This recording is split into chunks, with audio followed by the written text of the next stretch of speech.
नहीं गए, ऐसा नहीं कहेंगे कि मोक्ष गए, पर पूर्ण सुखी हैं। उनके सुख में रंच मात्र भी फर्क नहीं है। सिद्ध परमेष्ठी के सुख में और अरहंत भगवान के सुख में रंच मात्र भी फर्क है नहीं है, वो अवस्था विशेष है। तो उस अवस्था में क्या बदल गया, उसी क्षेत्र में तीन लोक के नाथ विराजमान हैं, उसी क्षेत्र में हम विराजमान हैं, और वो पूर्ण सुखी हैं और हम पूर्ण दुखी। क्या बदल गया कि उनके कर्मों का आश्रव रुक गया, उनके जो कर्म बंधे थे उनकी निर्जरा हो गई, और जो अभी मतलब आयु कर्म है वो अलग बात है, परंतु पूर्ण सुखी हो गए। तो ऐसी क्या विधि है, हमें पूर्ण सुखी होना है, उस विधि को जानने के लिए हम हिंदुस्तान के कोने कोने से, और हिंदुस्तान ही क्यों, पूरे विश्व के कोने कोने से यहां पधारे हैं। वो ऐसी कौन सी विधि है, वो आचार्य परमेष्ठी हमें आज यहां पे बताते हैं। समय सार की 73वीं गाथा, उसके पूर्व आचार्य बताते हैं कि क्या है आश्रवों को रोकने का तरीका, क्या है। शिष्य के प्रश्न करने पर कि आश्रव, आपने ये बात तो जरूर बताई हमें कि आश्रवों के कारण, उनके बंध के कारण, कर्मों के कारण आप दुखी हो। 19वीं गाथा में कह के आ गए पहले ही कि कर्म के परिणाम को, नो कर्म के परिणाम को जब तक ये अपना मानेगा, ये मेरे हैं ऐसा मानेगा, तब तक ये अज्ञानी है। तो जब तक ये मानेगा तब तक अज्ञानी है, और जब ये मानना छोड़ देगा तो ज्ञानी हो जाएगा। यानी कर्म के परिणाम और नो कर्म के परिणाम को मेरा मानना यही दुख का कारण है, और उसको मानना हम छोड़ देंगे तो हम पूर्ण सुखी हो जाएंगे। तो ये मानकर छोड़ देने से क्या हमें मानना क्या है, ये तो आपने बता दिया कि ये मानना छोड़ दो, कर्म के परिणाम को, नो कर्म के परिणाम को मानना आप छोड़ दीजिए। पर हम माने क्या, हम उस जो कर्म के परिणाम को, नो कर्म के परिणाम को अपना मानकर उनसे आश्रव का बंद कर रहे हैं, कर्मों के आश्रव कर रहे हैं, उसी का बंद कर रहे हैं, तो वो चीज छोड़कर हम माने क्या। नास्तिक रूप से तो बता दी, पर अस्थि करें क्या। तो उसी बात को बताने के लिए आचार्य ये बात कहते हैं। देखिए, यदि कोई कहे कि यह आत्मा आश्रवों से किस विधि से निवृत्त होता है, तो उससे कहते हैं अहम एको खलु शुद्धो निम्मौनान दंसन समग्गो थम्मितिडो तच्चित्तो सव्वे एदेखयम नेमि। कि यह आत्मा आश्रवों से किस विधि से निवृत्त हो, इस प्रकार का प्रश्न शिष्य ने किया, और आचार्य जवाब दे रहे हैं कि अहम एको खलु सिद्धो निम्मो नान दंशन समग्गो, कि मैं तो एक शुद्ध, पूर्ण, निर्मम शुद्ध आत्मा हूं, उसी में लीन हो जाओ और आप पूर्ण सुखी हो जाओगे। प्रश्न है कि मैं इस आश्रवों से किस प्रकार से निवृत्त हूं, और उत्तर यह दिया कि अहम एको खलु शुद्धो निम्मो नान दंशन समग्गो। प्रश्न और उत्तर में थोड़ा अटपटा सा नहीं लग रहा अपन को, कि प्रश्न कर रहे हैं कि मैं आश्रवों से किस विधि से मुक्त हूं, ये जो जंजाल है जिसने मुझे जकड़ रखा है, इतना भारी भरकम जंजाल है, अनंत काल से जकड़ रखा है, ऐसा छोटा मोटा थोड़ी ना है कि यूं हमने थोड़ा हाथ पैर ऐसे किए और धूल झड़ गई। कैसा कैसा जंजाल है, बहुत तगड़ा जंजाल है, अनंत काल से। और हमें ही नहीं, अनंत तीर्थंकरों को, अनंत सिद्धों को इसने जकड़ के रखा, बड़ी मुश्किल से वो छूट के भागे हैं। हम कैसे,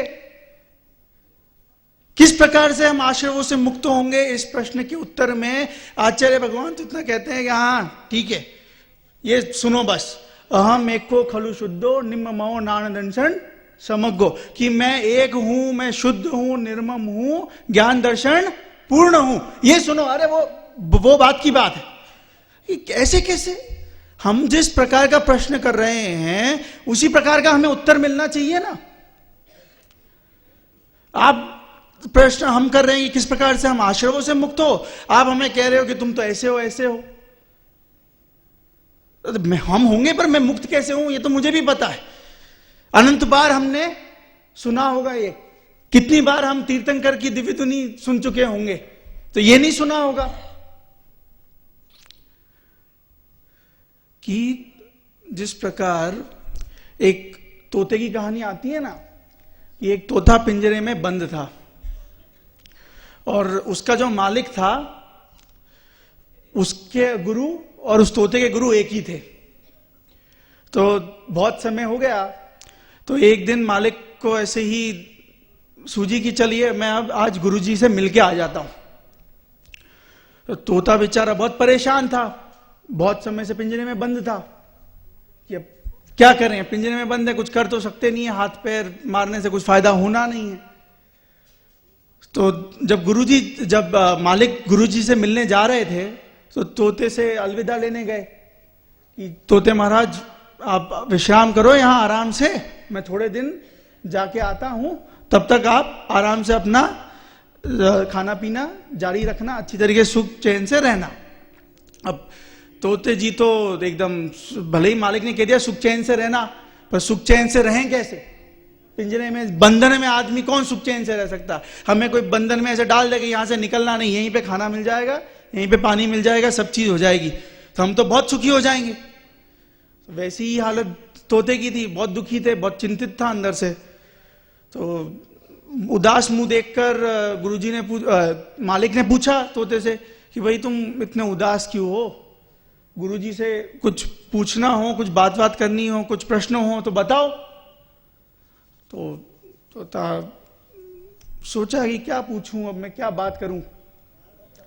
फिर भी उसके सूझी कि आप इतना प्रश्न जरूर पूछ लेना कि मुक्ति का मार्ग क्या है, इतना सा प्रश्न आप पूछ लेना।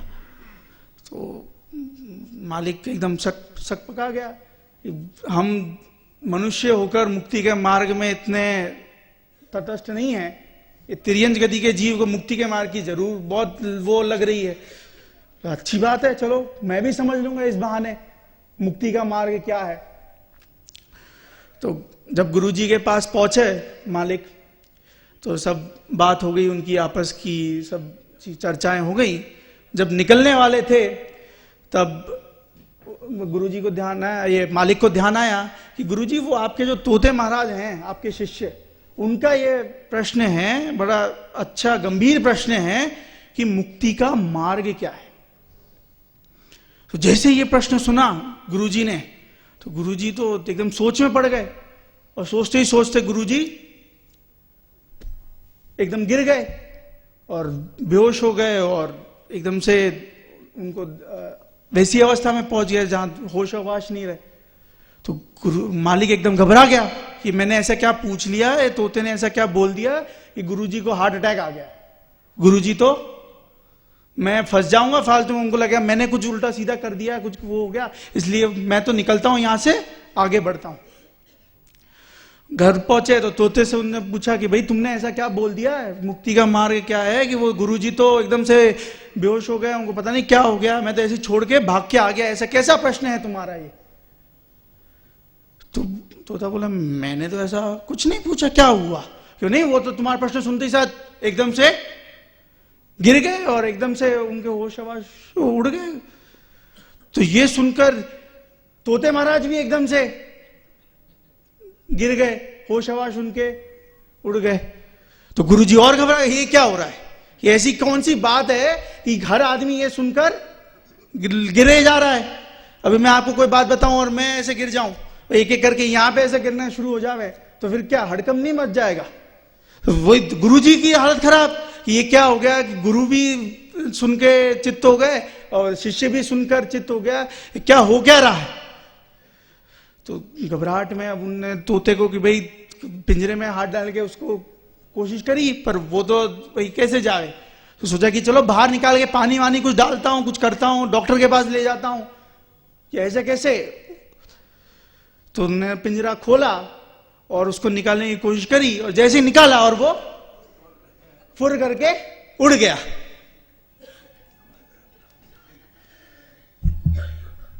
तोते का प्रश्न यह था कि मुक्ति का मार्ग क्या है, और गुरुजी ने उसे मुक्ति का मार्ग बता दिया। उसी प्रकार शिष्य यहां प्रश्न कर रहा है कि आश्रमों से छूटने का उपाय क्या है। तो आचार्य भगवान ही बोल रहे वो सब छोड़ो, मैं जो बता रहा हूं वो समझो। ये समझो कि मैं एक हूं, मैं शुद्ध हूं, मैं ज्ञान दर्शन पूर्ण हूं। ये समझ लोगे, उसी में स्थित हो जाओगे, उसी में लीन हो जाओगे, तो आश्रमों से मुक्त हो जाओगे। इसी उलझन में पड़े रहोगे कि भाई ये आश्रम कैसे हैं, इनको क्या मैं इनका स्वरूप समझूं, इनसे कैसे दूर हूं, कि भाई कि कोई छिलके जैसे, कि भाई छिलके जैसे मैं निकाल दूं कर्मों को, या ऐसा कुछ कर दूं कि अलग से इनको भेद विज्ञान करना है ना। तो भेद विज्ञान कैसे करें कि हम अपने शरीर को एक एक करके ऐसी अलग कर दें? किस प्रकार से होगा भेद विज्ञान? कि जब हम ये समझेंगे कि मैं तो शुद्ध स्वरूपी आत्मा हूं, एक हूं, शुद्ध हूं, निर्मम हूं, ज्ञान दर्शन पूर्ण हूं। आगे जब अपन इसकी टीका की चर्चा करेंगे तो एक एक विशेषण की बात बताएंगे कि एक है तो कैसा है। ये जो गाथा है ये समयसार की अत्यधिक महत्वपूर्ण गाथाओं में से एक है। जो हमें पूर्ण सुखी होना है, हमें आत्मा में लीन होने की विधि जो जाननी है, उसकी बात बताइए यहां पर। इसलिए अत्यधिक महत्वपूर्ण गाथाओं में से एक है। आत्मा में लीन होने की अनुभव की विधि किस प्रकार से हो, उसकी चर्चा इधर की गई है। तो उसके जो विशेषण दिए ना, मैं एक हूं, मैं शुद्ध हूं, मैं निर्मम हूं, ज्ञान दर्शन पूर्ण हूं, उसकी एक एक विशेषण की चर्चा की। किस प्रकार एक है कि वो अनादि अनंत होने से, अखंड होने से, चिन्मात्र ज्योति होने से, तंकोटकीर्ण होने से एक है, षटकारक के जो विकल्प है उनसे पार होने से शुद्ध है, ज्ञान दर्शन उसका स्वभाव है। एक एक विशेषण की अपन चर्चा करेंगे। अपने पास समय जितना है उतनी उस समय में कोशिश करेंगे कि पूरी गाथा का समग्र रूप से अपन एक बार यहां पे चर्चा कर ले। पर समझने की बात यह है कि आज तक मैं क्या हूं इसकी चर्चा तो सुनी ही नहीं। काम भोग बंधन की कथा तो बहुत सुनी है, परंतु चिदात्मा की, निज स्वरूप की चर्चा तो कभी मैंने सुनी ही नहीं सुनी। हमने सुनी कि नहीं सुनी? कल सुनी थी कि नहीं सुनी थी? गुरुदेव का प्रवचन सुना था कि नहीं सुना था? शाम का दादा का प्रवचन सुना था कि नहीं सुना था? उससे पहले इतने पंचकल्याणक हुए, उसमें सुना था कि नहीं सुना था? उससे पहले इतने शिविर हुए, उसमें सुना था कि नहीं सुना था? और इस भव के पूर्व कि अनंत बार हम दिव्य ध्वनि सुनने गए थे कि नहीं गए थे? या किसी आचार्य भगवान का या अन्य संतों का समागम हुआ था कि नहीं हुआ था? फिर भी ये बात मैं कह रहा हूं आपसे कि हमने नहीं सुनी, तो मैं कह रहा हूं, ये मैं नहीं कह रहा, आचार्य कुनकुन ने ये बात कही कि काम भोग बंधन की कथा तो बहुत सुनी, परंतु ये बात नहीं सुनी। ऐसा हुआ क्या? ये तो गलत बात है। गलत बात है ना आचार्य की कि हम पे जबरदस्ती आरोप लगा रहे। हम सुन रहे हैं, हमने अनंत बार सुनी। हम सुबह से लेकर रात तक, सुबह 6 बजे से लेकर रात तक सुन रहे हैं रोज, प्रतिदिन। फिर भी आप कह रहे हो कि नहीं सुनी। कि मम्मी अगर बच्चे को आवाज दे कि राम इधर आओ, और वो बच्चा कुछ प्रतिक्रिया नहीं दे, ना इधर आवे, ना हां बोले, ना कुछ करे, ना कुछ हाव भाव प्रकट करे, और 3-4 बार मम्मी बुलाए राम इधर आओ, अरे राम सुनो इधर आओ, वो बस अपने मस्ती में मस्त है, नहीं दे रहा ध्यान, तो क्या रिएक्शन होगा? क्या बोलेंगी मम्मी? अरे सुनता नहीं है राम इधर आ, बोल रहा हूं, कब से बोल रही हूं मैं, सुनता ही नहीं है। राम बोले नहीं मैं सुन रहा हूं ना, आपकी बात सुनी मैंने कि आपने कहा कि राम इधर आओ, सुनी मैंने, सुन ली। सुनकर उसके अनुरूप कार्य नहीं किया तो उसको क्या कहेंगे हम? कि नहीं सुना, उसी प्रकार अनंत बार सुना भले ही होगा, परंतु एक बार भी उस अनुरूप कार्य नहीं किया। अगर करा होता तो आज हम यहां होते ही नहीं।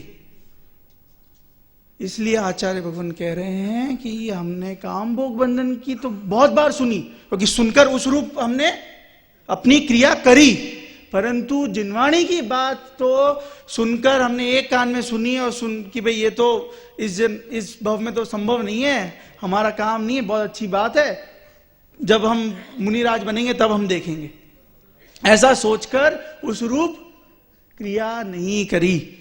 तो ये कहा कि नहीं सुना। अनंत बार सुनने पर भी मैं एक हूं, मैं शुद्ध हूं, ज्ञान दर्शन पूर्ण हूं, ऐसा सुनने पर भी हमें भाव भाषण कि ये जो बात कह रहे हैं ना कि मैं एक हूं, मैं शुद्ध हूं, ज्ञान दर्शन पूर्ण हूं, ये ऐसी जो चीज है जिसका यह वर्णन कर रहे हैं आचार्य, ये मैं ही हूं, ऐसा जो भाव भाषण होना चाहिए, वो भाव भाषण हमें हुआ क्या?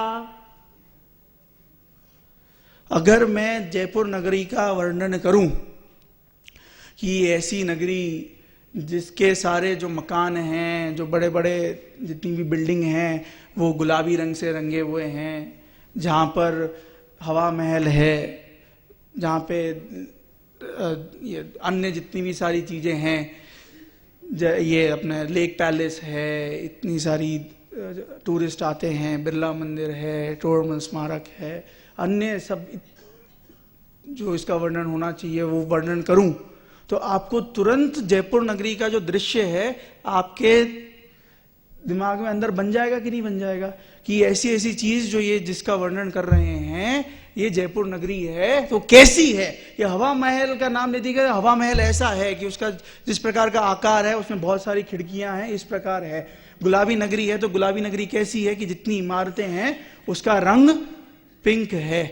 ऐसा भाव भाषण हमें तुरंत हो जाता है। पर जब जब हम ये चर्चा करते हैं कि मैं एक हूं, मैं शुद्ध हूं, निर्मम हूं, ज्ञान दर्शन पूर्ण हूं, तो हमें लगता है कि हम किसी और की बात कर रहे हैं, हम ऐसे एक चीज की बात कर रहे हैं जिसका नमूना हमें यहां पे स्टेज पे सीढ़ी में दिखाया जाएगा। ये मैं नहीं हूं, ये तो कोई और चीज है। ऐसी हमें प्रतीति होती है कि हमें लगता है कि ये मैं हूं। हमें उस चीज से जो भाव भाषण होना चाहिए कि जो शब्द जो वर्णन जिस प्रकार किया गया वैसा वर्णन वो मैं हूं तो हमारा काम हो जाएगा। परंतु वैसा ना होकर हमें जब हम कर्म की चर्चा, नो कर्म की चर्चा करते हैं तो हमें ऐसा लगता है कि ये मैं हूं, ये जिसकी चर्चा हो रही है ये मैं हूं। अभी मैं बोलूं कि दो मनुष्य कौन होता है कि जो दो पैर पे चलता है, जिसकी दो आंखें, दो कान, एक नाक, एक मुंह होता है, जो हाथों से काम करता है, जो बुद्धिशाली होता है, जो अपना जीवन स्वयं जीने में सक्षम होता है। तो आप सब उससे रिलेट करोगे कि नहीं करोगे कि ये जो वर्णन कर रहे हैं मनुष्य का ये मैं हूं। और जो चार पैरों पे चलता है, जो इतना बुद्धिशाली नहीं माना जाता है, वो पशु है, वो मैं नहीं हूं। इस प्रकार से आप तुरंत भेद विज्ञान कर सकते हो। तो ये जो चर्चा हमने करी ये किसकी करी? आत्मा की चर्चा करी कि शरीर की करी? नो कर्म की करी, कर्म के परिणाम की करी, नो कर्म के परिणाम की करी, किसकी करी? नो कर्म है ना ये, इसका जो परिणाम है, इसकी जो पर्याय है उसकी करी हमने चर्चा। तो उससे तुरंत हम मान लेते हैं कि ये मैं हूं। मैं किसी का डिस्क्रिप्शन करूं कि ओ चश्मे वाले भैया, तो जिन्होंने भी चश्मा पहन रखा होगा वो तुरंत इधर देखेंगे मुड़ के। क्यों? क्योंकि उन्होंने अपने आप को उस चश्मे से तन्मय मान लिया है कि ये जो चश्मे वाले भैया नाम बोला, ये मैंने चश्मा पहन रखा है, ये मुझे बुला रहे हैं। तो जब मैं एक हूं, मैं शुद्ध हूं, ज्ञान दर्शन पूर्ण हूं, ये कहता हूं, तो हम बगले झाकते हैं कि किसकी चर्चा कर रहे हैं। मैं आपसे कहूं ओ जीवात्मा, यहां देखिए जरा, जीवात्मा यहां देखिए, तो कोई नहीं मुड़ेगा, कोई नहीं देखेगा। और मैं ये कहूं कि वो काली शर्ट पहने हुए भैया इधर आइए, तो जितने पहने होंगे सब मैं ऐसे करके पूछेंगे। उससे हम तन्मय हैं। और यहां पर मैं एक हूं, मैं शुद्ध हूं, ज्ञान दर्शन पूर्ण हूं, तो हाँ अच्छी बात है, अच्छा लगता है सुनने में, पर पता नहीं किसकी चर्चा कर रहे हैं।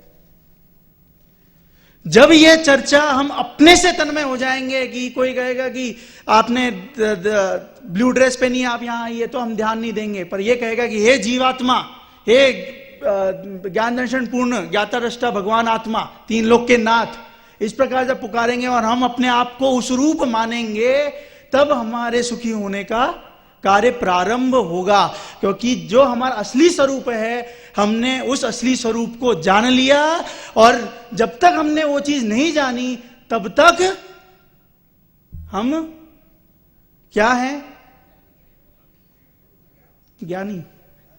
मैं नहीं बोल सकता अभी, मैं यहां बोलूंगा इतने लोगों को एक साथ, मैं अकेला, आप लोग बहुत हो, मैं आपको कह दूं अज्ञानी, आप मेरे को ले जाके अच्छा हम अज्ञानी हैं, तुम इतनी सी छोटी उम्र में होके बहुत ज्ञानी हो गए, हमारे बाल देखे तुमने, और तुम इतने से होकर हमें अज्ञानी कह रहे हो, आओ जरा पीछे अच्छे से समझाएं।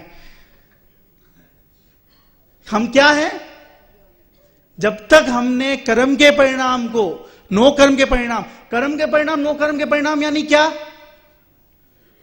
वो भी कोई होगा, कर्म जी भाई साहब होंगे, उनके परिणाम से जो होगा वो कर्म के परिणाम, अर्थात जो भी हम दिन रात हमारे अंतरंग में जो अन्य बाह्य दृष्टि से जो जो विकल्प चल रहे हैं। कैसे विकल्प?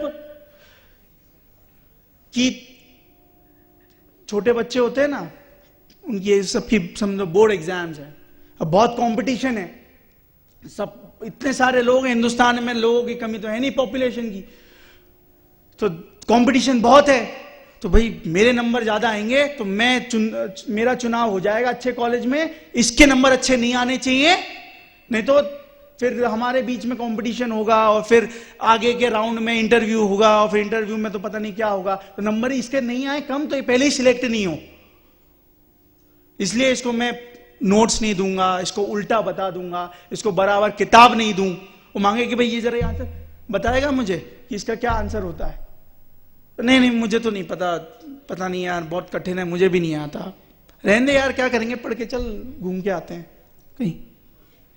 तो सामने वाले को ज्ञान न हो, ऐसा परिणाम किया, तो अपने आप को क्या माना? ज्ञानी। अज्ञानी क्या माना? अपने आप को ज्ञानी माना, पक्का सर्वसम्मति से पास कि जो ऐसा करे वो ज्ञानी। तो कल से नहीं आएगा ना, तो भी ऐसे ही बोलना कि नहीं आता, तो हम तो ज्ञानी हो जाएंगे। इस प्रकार के परिणाम की सामने वाले को ज्ञान न हो, इसको मैं ये नहीं बताऊं, तो मैंने अपने आप को किस कर्म के रूप मान लिया कि मैं इसको ज्ञान नहीं करने दूं, इसके ज्ञान में आवरण करूं। आवरण डालने की कोशिश करी ना मैंने, कि मैं इसको ज्ञान नहीं हूं, इसका ज्ञान ढाक दूं, इस चीज का ज्ञान नहीं हो, तो मैंने उसके ज्ञान में आवरण डालना रूप अपने आप को मान लिया कि मैं ये कर सकता हूं। तो फिर मैंने अपने आप को किस रूप मान लिया? ज्ञाता दृष्टा भगवान आत्मा रूप मान लिया कि ज्ञानावरणी कर्म रूप मान लिया? मेरा स्वरूप तो पूर्ण शुद्ध है, इन सब चीजों से परे है, फिर भी मैंने अपने आप को इस रूप मान लिया कि मैं सामने वाले के ज्ञान में आवरण डाल सकता हूं। तो मैंने अपनी आत्मा को कहां पहचाना?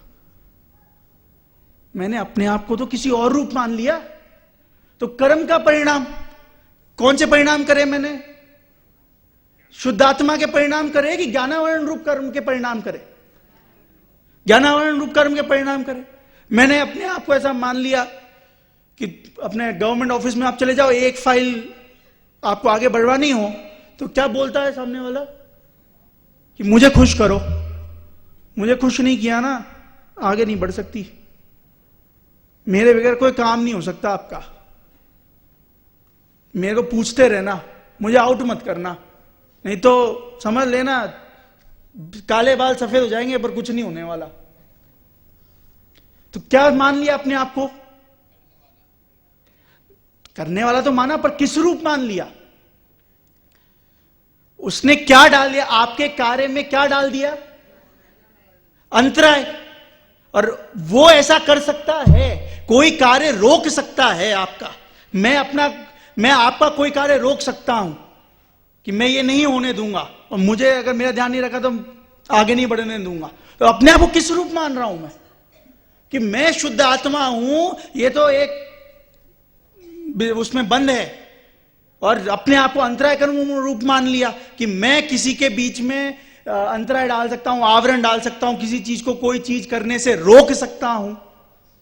तो जब तक ये परिणाम रहेंगे, कर्म के रूप परिणाम, नो कर्म रूप परिणाम, कि मैं पतला हूं, मैं मोटा हूं, मैं काला हूं, मैं गोरा हूं, मैं बीमार हो गया, मेरे हाथ टूट गए, मेरे हाथ पैर में तकलीफ है, ये है वो है, अन्य जितने भी सारे परिणाम हैं, और न सिर्फ शरीर के, उससे आगे के, कि मेरा कुर्ता फट गया, बहुत गंदा हो गया, बहुत धूल है भाई साहब, बहुत धूल है, हमारे कुर्ते कपड़े ही गंदे हो जा रहे। तो किस रूप मान लिया? किसके कपड़े गंदे हो जा रहे? मेरे गंदे हो जा रहे। अच्छा, ये आपके हैं तो रोज एक ही कुर्ता पहनते होंगे हम, जीवन भर एक ही, ये बचपन से इतना ही पहना होगा ना।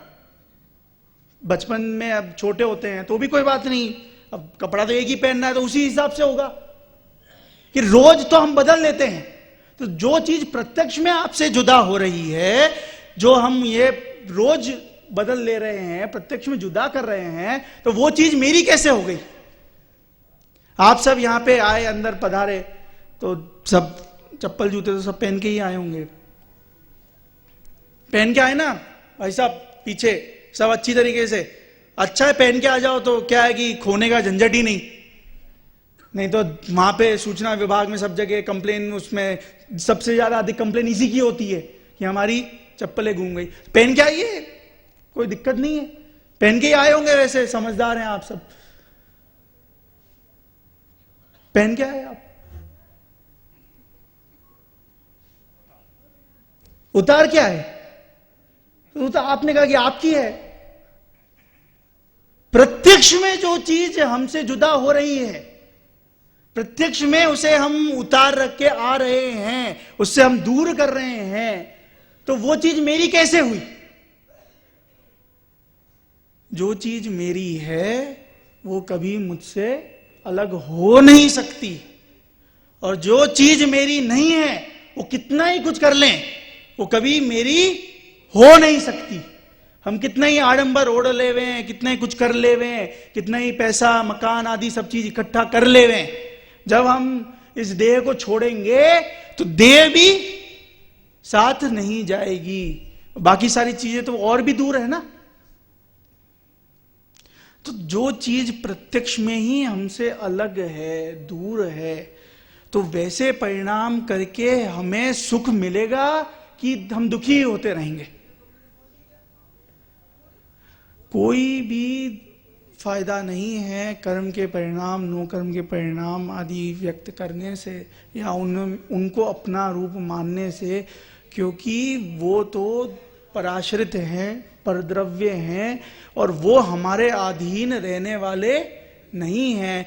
हमने उसे अपना माना तो उनकी जैसी परिणमन होगा उनका, उस परिणमन हमें स्वीकार तो होने वाला है नहीं, और वो स्वीकार नहीं होने के कारण उसमें जो भी बदलाव आएंगे वो हमें दुखी करके ही रखेंगे, क्योंकि वो पराश्रित हैं, परद्रव्य हैं।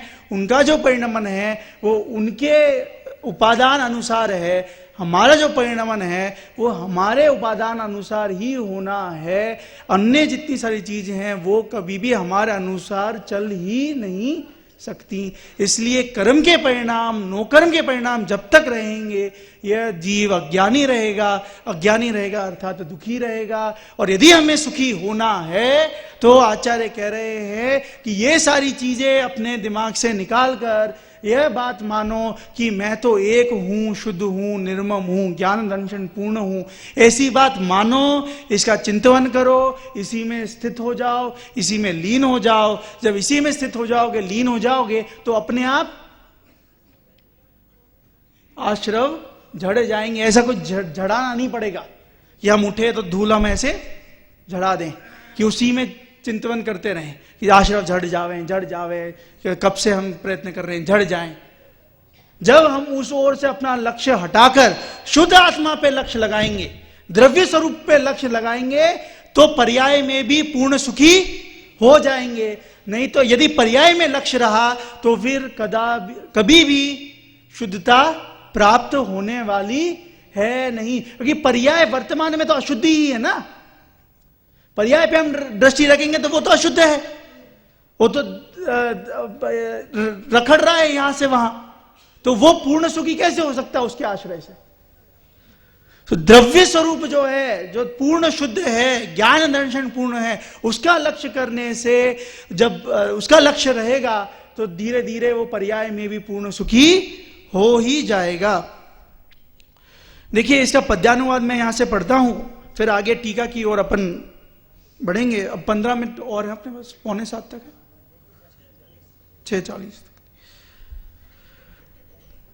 मैं एक हूं, मैं शुद्ध निर्मम ज्ञान दर्शन पूर्ण हूं, तितलीन निज में ही रहूं, सब आश्रवों का क्षय करूं।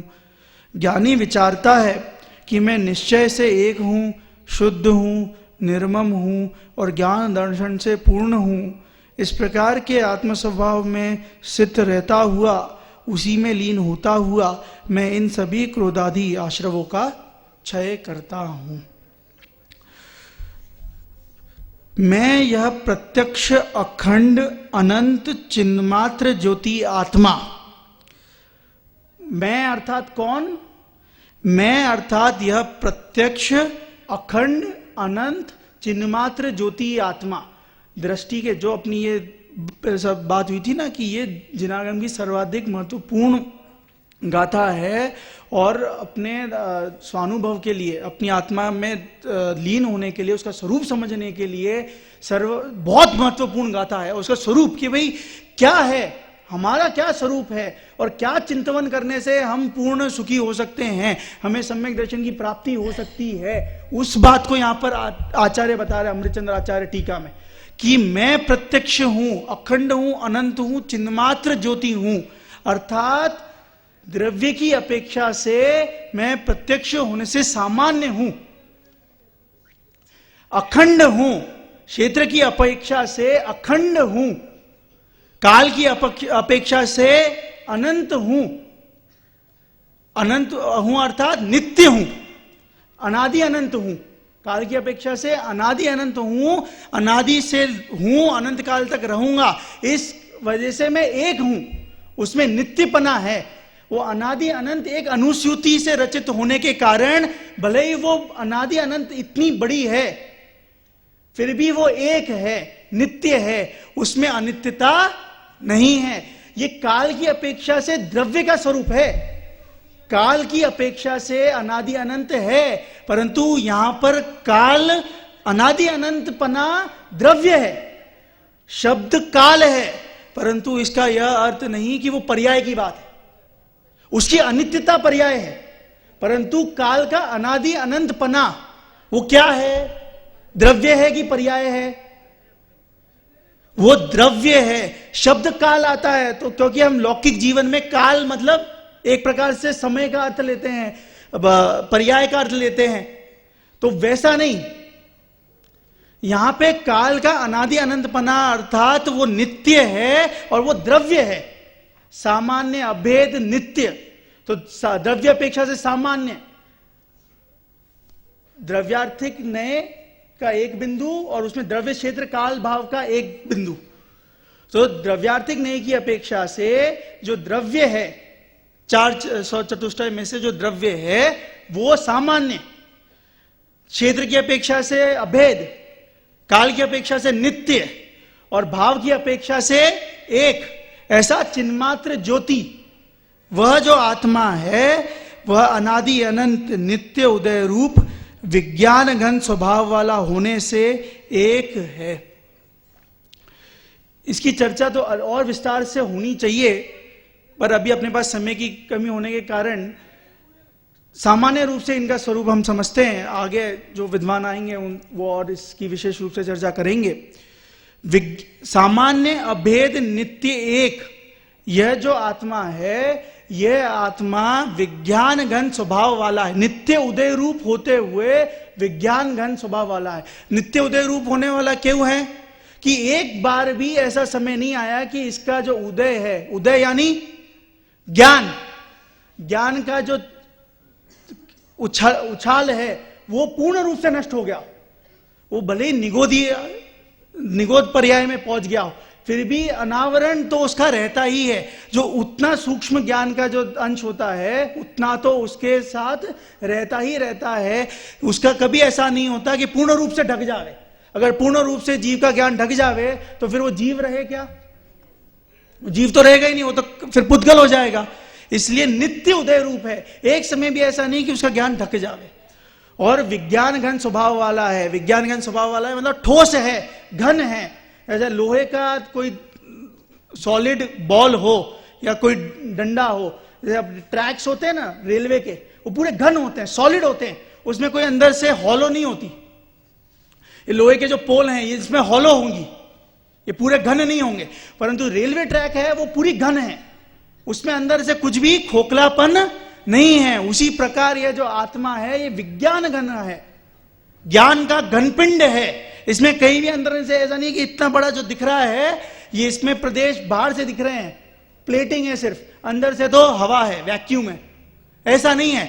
जितने भी अंतरंग में पूर्ण रूप से जो आत्मा है, हर जीवात्मा वो पूर्ण रूप से घन रूप है। उसका कहीं पे भी ऐसा नहीं है कि उसमें कहीं खाली जगह हो। विज्ञान घन स्वभाव वाला होने से एक है, समस्त कारकों के समूह की प्रक्रिया से पार को प्राप्त जो निर्मल अनुभूति, उस अनुभूति मात्र पने से शुद्ध है। कि समस्त जो कारक प्रक्रिया है कि मैं किसी का करता हूं, किसी ने मेरे लिए कुछ किया तो मैं उसका कर्म हूं, करण हूं, संप्रदान हूं, अपादान हूं, संबंध हूं, अधिकरण हूं। इस प्रकार की जो प्रक्रिया है कि कोई मेरे लिए कुछ कर देगा, कि मैं किसी का कुछ करता हूं, कि मेरे से किसी ने मेरे लिए किसी ने कुछ किया, कि मेरे द्वारा मैंने किसी का कुछ किया, क्या मेरे में किसी ने कुछ किया, कि मैंने इसमें कुछ किया। इस प्रकार की जो हमारे दिन रात में परिणाम चलते रहते हैं, मान्यता चलती रहती है, उस सबसे पार है। ये सारी जो हमारे अंतरंग में जो विकल्प जाल उठ रहा है, ये मैं नहीं हूं, ये तो मेरे औपाधिक भाव हैं, पुद्गल की उपाधि से हुए हैं, ये मैं नहीं हूं। हो रहे हैं भले ही मुझ में, परंतु ये मेरे नहीं हैं। किस प्रकार से, जिस प्रकार से काई पानी में होती है परंतु वो पानी की नहीं होती, होती भले ही पानी में है पर वो पानी नहीं है और वो पानी की नहीं है। उसी प्रकार से भले ही ये जीवात्मा में दिखते हों परंतु जीवात्मा इन सब से पार है, ये इसका स्वरूप है नहीं। उस अनुभूति मात्र पने से शुद्ध हूं, पुद्गल द्रव्य है स्वामी जिनका, ऐसे विश्व रूप क्रोधादि भावों के स्वामी पने से स्वयं सदा ही परिणमित नहीं होने से निर्मम हूं, और चिन्मात्र ज्योति का वस्तु स्वभाव से ही सामान्य विशेषात्मक होने से, सामान्य विशेष से परिपूर्ण होने से, ज्ञान दर्शन से परिपूर्ण हूं। ऐसा मैं आकाश आदि द्रव्यों के समान ही पारमार्थिक वस्तु विशेष हूं। आकाश आदि द्रव्यों के समान ही पारमार्थिक वस्तु विशेष हूं, पर उनके समान हूं, स्वतंत्र हूं। वो मेरे नहीं है, मैं उनका नहीं हूं। अंतिम बात कहकर अपन समाप्त करेंगे कि इसी गाथा में एक बात कही है कि समुद्र में जहाज जा रहा था, समुद्र में तूफान आया और उस तूफान के कारण से वो जहाज समुद्र में फंस गया। तो समुद्र में तूफान आने से समुद्र ने जहाज को फंसा लिया। हमें भी इन कर्मों ने अपने भावों से, औपाधिक भावों से इस संसार में फंसा रखा है। सही बात है ना। जिस प्रकार समुद्र ने उस जहाज को अपने विकल्प जालों से अर्थात तूफान से फंसा के रखा है, उसी प्रकार कर्म बड़े बलवान जगत में प्रेरत हैं। उन्होंने हमें फंसा रखा है। यदि हमें कर्मों से मुक्ति पानी है तो क्या करना होगा? हमें भी बहुत बलवान होना होगा। बलवान चीज से लड़ना है तो हमें भी बहुत बलवान होना होगा, तो हमें बहुत पुष्ट होना चाहिए। क्या बात है, कर्म ने हमें फंसा रखा है कि हमने कर्म को फंसा रखा है? समय हो गया है, थोड़ा जल्दी आप जवाब देंगे तो अपन समाप्त करेंगे फटाफट। बहुत महत्वपूर्ण बात है। सारी जो बात करी अपन ने उसका सारांश है। समुद्र रूप जो भंवर है, समुद्र का जो भंवर है, उसने जहाज को फंसा रखा है। तो कर्म ने हमें अपने जाल में फंसा रखा है। यही है ना, कर्म नहीं फंसा रखा है। क्यों? आपके शरीर ने आपको फंसा रखा है कि नहीं? आपका शरीर जिस आकार का है, आपकी आत्मा को उसी आकार में रहना पड़ रहा है। पशु का जिस आकार का है उसको उस आकार में रहना पड़ रहा है। वो चिंटों का जिस आकार का है उस आकार में रहना पड़ रहा है। तो फंसा के रखा है पिंजरे में। तो कर्म ने इस जीव आत्मा को इस संसार में फंसा रखा है। तो कर्म क्या हुआ? समुद्र। उदाहरण अनुसार जो आचार्य देव ने उदाहरण दिया, तो कर्म हो गए समुद्र, और कर्म के जो कर्मान वर्गणा आदि जो उसके औपाधिक भाव आदि जो हैं वो हो गया उस समुद्र का भंवर, तूफान। और जो जहाज है वो हो गया पुद्गल, कि वो हो गया जीव। समुद्र है पुद्गल, कर्म, भंवर है उसकी कर्मान वर्गणा आदि, और जहाज है हम। तो हमें इस कर्म रूपी समुद्र ने अपने जाल में फंसा रखा है, जकड़ रखा है। ऐसी अपनी बात हुई, इस चर्चा हुई। इसको आप इसका चिंतन करिएगा। सही बात है ना राजेंद्र जी? अरे कैसी, कर्म ने ही फंसा रखा है, समुद्र ने फंसा रखा है कि नहीं? कर्म बड़े बलवान जगत में प्रेरत है। कि आचार्य भगवान ने यह उदाहरण दिया तो किस हिसाब से दिया? कि समुद्र ने अपने भंवर से जहाज को जकड़ रखा है। तो उसमें वो समुद्र कौन है?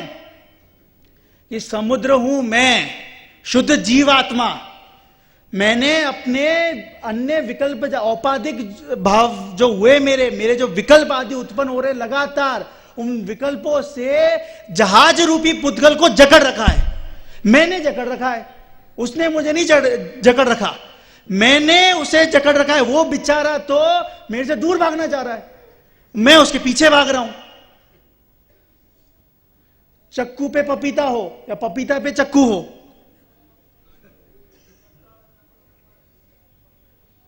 चक्कू थोड़ी ना कटेगा, पपीता ही कटेगा। तो चक्कू कौन?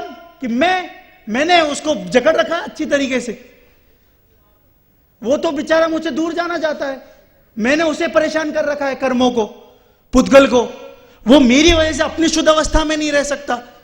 उसकी शुद्ध अवस्था है परमाणु, और मेरी वजह से मैं विकल्प करता हूं तो वो कर्मान वर्गणा रूप होती है, और कर्मान वर्गणा वो स्कंद है।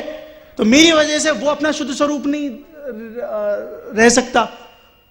तो गलती किसकी है? कर्मों की है, पुद्गल की है, कि हमारी है? हमने उसको जगह